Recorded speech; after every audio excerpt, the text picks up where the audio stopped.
So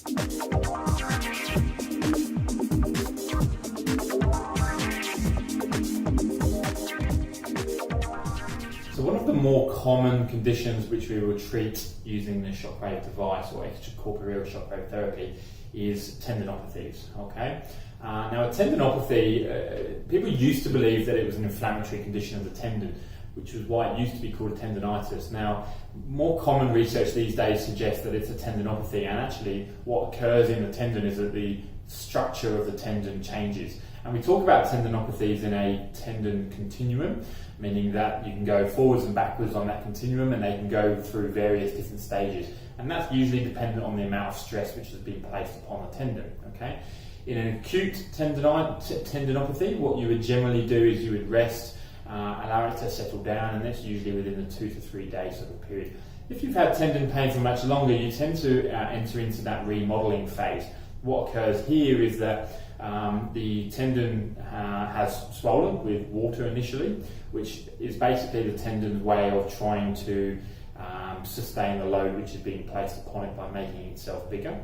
This swelling of water within the tendon changes the chemical properties of the tendon, and therefore what occurs is that the tendon tries to repair itself, lays down more tissue fibres, but instead of these being nice elastic tissue fibres, you get sort of cross bridges. The collagen fibres is described as like a matted sort of tissue, and therefore it's not as elastic and it doesn't have the same properties as a normal tendon.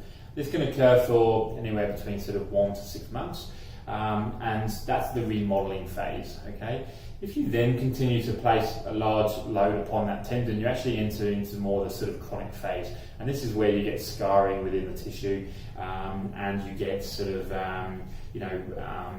degeneration within that tissue as well, and that's much more painful, much more difficult to treat.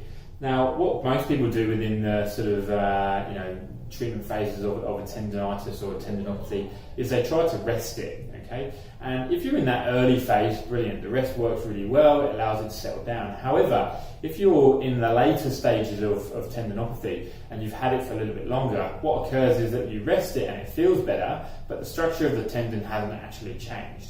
And therefore, when you begin to do your activity again, you begin to work or do sport or increase the load, the tendon can't handle it and it becomes irritated once again.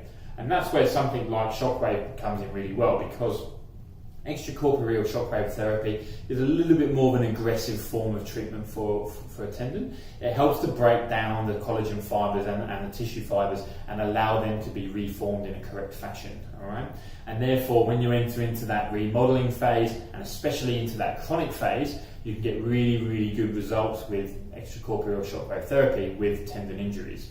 There's also very, very good evidence for the treatment of a calcific tendinopathy, which is the top end of that chronic phase. So the top end of that chronic scarring is that you actually end up with calcium deposits within the tendon, and these are sort of hard, solid pieces within the tendon.